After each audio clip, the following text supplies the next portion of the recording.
Os seus discípulos que viveram com ele aqui no mundo e andaram com ele durante cerca de 3 anos, tiveram a oportunidade de lhe ouvir os ensinamentos. Muitas coisas Jesus lhes ensinou porque entendia que era necessário e fundamental. Mas há um texto bíblico que nos fala a respeito dos discípulos pedindo um ensinamento específico a Jesus. Há uma ocasião em que eles vão a Jesus e pedem: ensina-nos. E talvez nós pudéssemos nos perguntar o que será que os discípulos queriam que Jesus lhes ensinasse. Senhor, ensina-nos os mistérios. Há tanta coisa que nós não conseguimos entender. Há tantas coisas estranhas no mundo à nossa volta. Há tantas coisas que não fazem sentido. Explica-nos, ensina-nos para que nós possamos entender. Talvez eles pudessem dizer: Senhor, ensina-nos teologia. Somos alunos deste curso contigo, escolhemos-te como nosso mestre, explica-nos as coisas a respeito da teologia. Queremos entender de forma direta e clara quem é Deus. Ou talvez algum discípulo um pouco mais prático pudesse dizer: Senhor, ensina-nos as regras de planejamento. Nós queremos saber como é que nós podemos fazer para que as coisas se desenvolvam, não é? Gostaríamos de que o serviço que fazemos para ti crescesse. Explica-nos, ensina-nos. Mas o texto bíblico diz-nos algo diferente. Abra a sua Bíblia. Evangelho de Lucas, capítulo 11. Lucas, capítulo 11, a partir do versículo 1. E fala-nos a respeito do que é que os discípulos pediram que Jesus lhes ensinasse. Lucas 11, nós vamos ler o versículo de 1 até ao 13. Diz assim, Lucas 11, 1. E aconteceu que, estando ele, Jesus, a orar num certo lugar, quando acabou de orar, lhe disse um dos seus discípulos: Senhor, ensina-nos a orar, como também João ensinou os seus discípulos. E ele lhes disse: quando orares, dizei: Pai, santificado seja o teu nome, venha o teu reino, dá-nos cada dia o nosso pão cotidiano, perdoa-nos os nossos pecados, pois também nós perdoamos a qualquer que nos deve, e não nos conduzas em tentação, mas livra-nos do mal. Disse-lhes também: qual de vós terá um amigo, e se for procurá-lo à meia-noite, lhe disser: amigo, empresta-me 3 pães, pois que tenho um amigo meu que chegou à minha casa vindo de caminho, e não tenho o que apresentar-lhe. E se ele, respondendo de dentro, disser: não me importunes, já está a porta fechada, os meus filhos estão comigo na cama, não posso levantar-me para vos dar. Digo-vos que, ainda que não se levante a dar-lhes por ser seu amigo, levantar-se-á todavia por causa da sua importunação, e lhe dará tudo o que houver mister. Eu vos digo a vós: pedi, dar-se-vos-á, buscai, e achareis, batei, e abrir-se-vos-á. Por qualquer que pede recebe, e quem busca acha, e quem bate abrir-se-lhe-á. Qual é o pai dentre vós que, se o filho lhe pedir pão, lhe dará uma pedra? Ou se lhe pedir peixe, lhe dará por peixe uma serpente? Ou também se lhe pedir um ovo, lhe dará um escorpião? Pois se vós, sendo maus, sabeis dar boas dádivas aos vossos filhos, quanto mais dará o Pai Celestial o Espírito Santo àqueles que lhe o pedirem. Este texto e a respectiva história, porque Jesus normalmente ensinava com histórias, é bem característico do Mestre. O que é bonito nesta história, para começar, irmãos, é o que os discípulos pedem a Jesus. Eles não pedem a Jesus que revele os mistérios, eles não pedem a Jesus um curso avançado de teologia, eles não pedem a Jesus que lhes descreva qual é a ética cristã, eles não pedem a Jesus um treinamento em planejamento estratégico para o crescimento do trabalho. Eles pedem a Jesus instruções para o relacionamento. Meus irmãos, a vida cristã é um relacionamento. Nós somos chamados a nos relacionarmos com Deus. E nos relacionamentos a coisa fundamental, aprendemos quando nos casamos, pelo menos se não aprendemos antes, é a comunicação. Um casal que não se comunica, provavelmente não vai longe no casamento. A comunicação franca, aberta, honesta, sincera, carinhosa, verdadeira, é fundamental para um casamento. A comunicação é fundamental em qualquer relação. Quando as relações falham, nós podemos saber que em algum ponto do caminho deixou de haver a comunicação. E nós somos chamados à vida cristã para uma relação com Deus, porque para isso fomos criados. Os discípulos viram que Jesus tinha uma comunhão, uma proximidade tão grande com o Pai, que quando eles viam Jesus sair do seu tempo de oração, aquilo que eles desejavam é: Senhor, nós queremos isto também. Para nós a oração tem sido um exercício penoso. Eles tinham aprendido a orar, note bem, irmãos. Os discípulos de Jesus aprenderam a orar como todos os meninos. Os judeus aprendiam na sinagoga, desde pequeninos. Aprenderam a repetir as rezas tradicionais dos judeus. Aprenderam a estar ali e de forma ritual dizer as mesmas palavras vez após vez. Mas eles percebiam que Jesus tinha algo diferente. Quando Jesus orava, não era aquele rito, não era aquela cerimônia, não era um sacrifício, não era um esforço. Era algo que o alimentava. Eles percebiam como é que Jesus ia, como é que ele voltava depois da oração. Eles diziam: nós precisamos disto. Senhor, ensina-nos. Ensina-nos a orar. Ensina-nos a nos relacionarmos com o Pai, porque nós precisamos de fazê-lo. Muito bem, Jesus então vai ensinar-lhes. E quando nós percebemos que Jesus vai responder, nós temos vontade de arregaçar as mangas e dizer: bem, preparem agora os livros, preparem os cadernos, preparem os gravadores, vamos ficar aqui muito tempo, porque Jesus é o mestre número 1 da oração, certamente vai ter muito para dizer. E Jesus responde a este pedido sublime dos discípulos: ensina-nos a orar, com aproximadamente 40 palavras, que demoram 30 segundos a serem ditas. Você não precisa nem de um minuto para ler esta oração. A versão de Lucas é um bocadinho reduzida em relação à versão de Mateus, do Pai Nosso, mas mesmo que você escolha a versão de Mateus, vai demorar muito pouco tempo a dizê-la. Se fizer bem devagarinho, talvez demore um minuto. Tem que ser bem devagar mesmo. E nós ficamos perplexos. Ó Senhor, será possível que quando os teus discípulos te pediram para ensinar a orar, tu respondeste com 40 palavras que demoram menos de um minuto a dizer?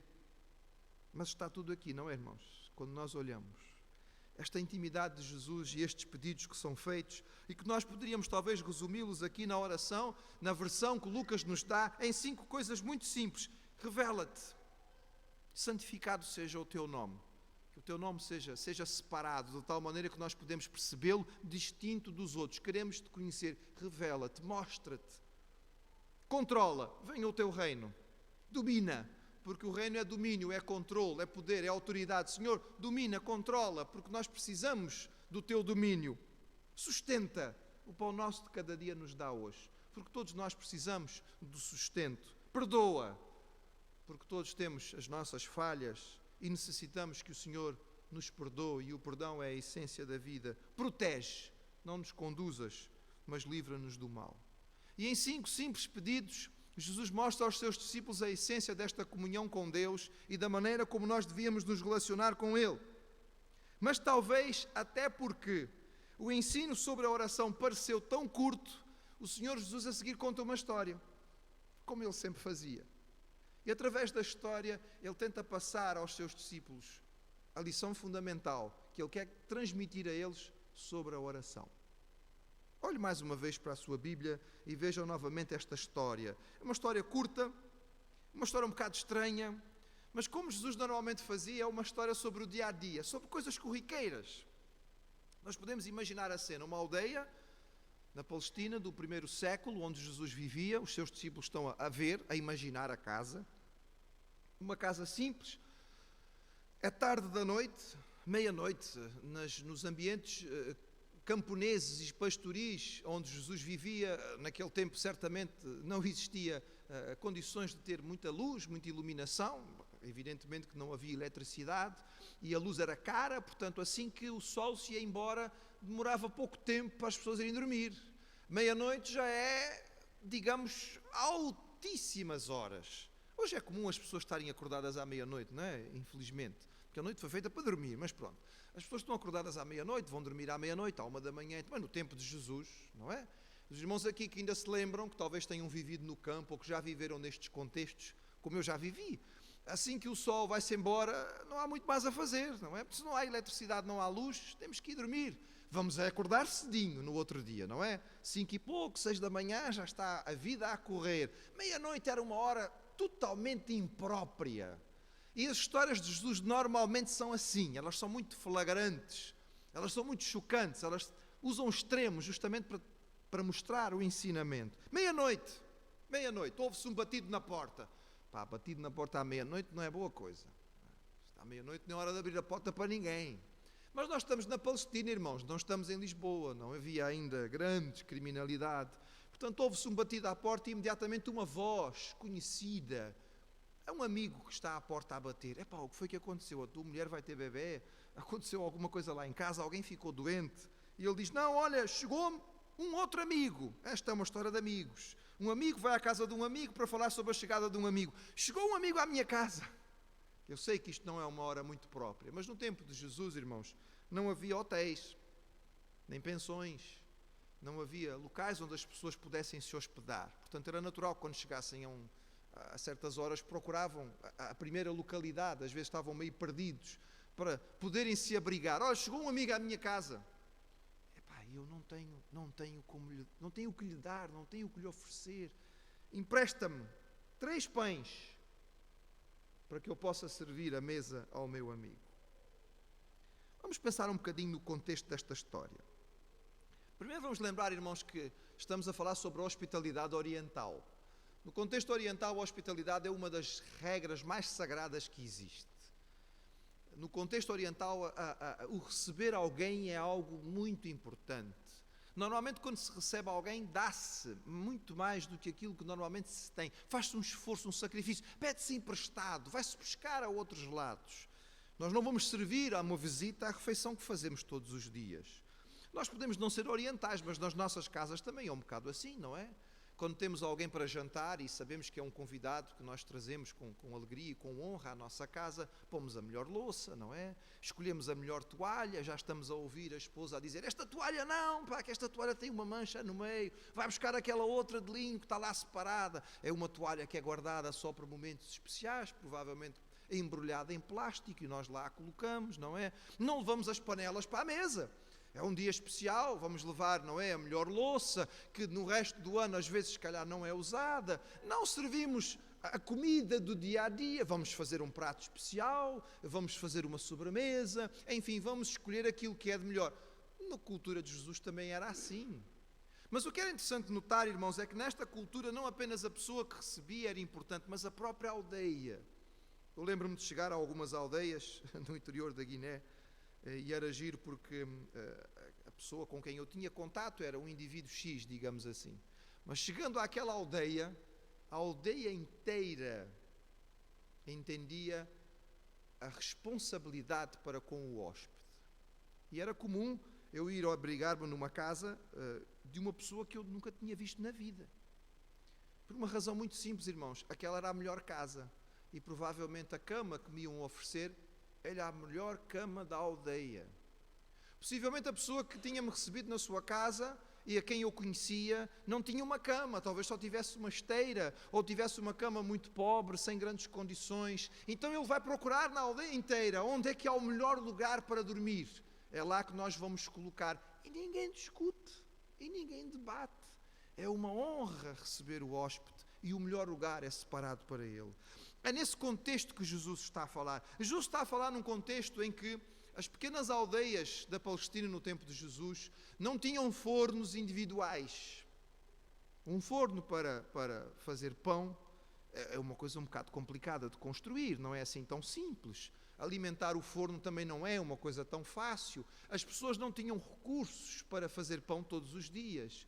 E não havia recursos para toda a gente ter o seu próprio forno de pão em casa. Era muito comum no tempo de Jesus, e a arqueologia nos mostra isto, que houvesse fornos comunitários, um forno para a aldeia. Então eu sabia que naquele dia, quem tinha feito pão, tinham feito pão lá na casa do Benedito. Era o dia da semana em que a família do Benedito fazia pão. E fazia pão para vários dias. Na minha casa o pão tinha acabado, mas na casa do Benedito havia pão e pão fresco. Portanto, se surge uma necessidade destas, eu sei aonde bater. Eu sei na porta de quem clamar. E foi isto que fez este amigo. Ele tinha consciência de que ali havia pão. Havia fartura, havia condições, havia o melhor para oferecer. Ele precisou, ou ele pede, 3 pães emprestados. É curioso este pormenor, irmãos, porque esta história fala várias vezes sobre 3, não é? Primeiro há aqui 3 pães, depois vai haver 3 formas de pedir, depois vai haver 3 comparações que Jesus faz, é sempre 3. 3 pães porquê? Nós não sabemos exatamente, irmãos, mas fala em abundância.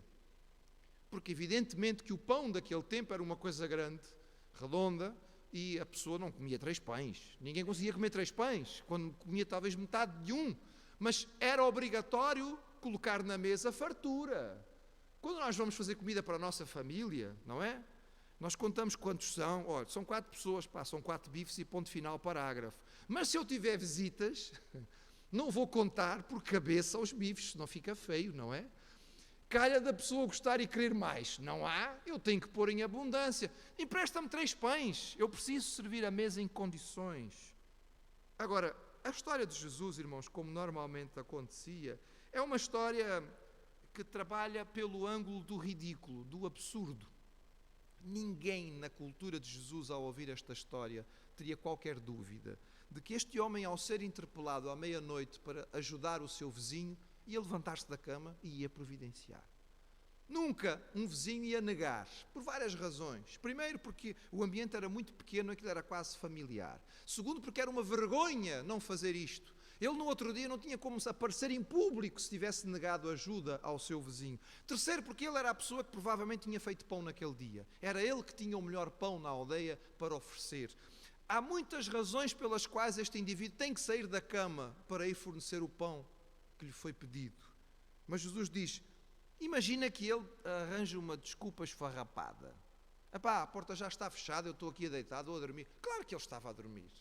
Isto era o óbvio, era meia-noite naquele tempo, todas as pessoas estavam a dormir à meia-noite. Não era preciso dizer isto. Jesus usa esta ilustração exatamente para mostrar o ridículo. Isto nunca vai acontecer.